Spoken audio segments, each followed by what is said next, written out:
See him way up there in the tree? Take it down one piece at a time.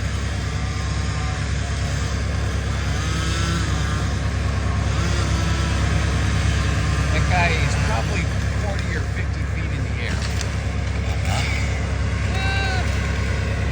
Yeah, see, all the way down.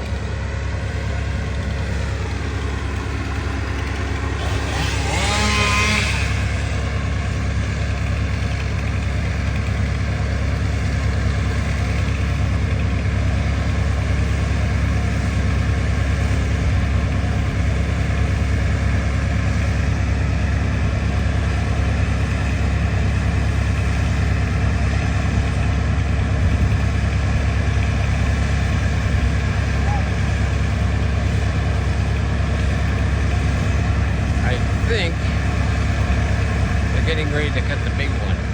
They got the little one he just cut up. It's down the ground there now. And those are the people that help them. They keep the ropes attached to the branches. So it drops a little bit.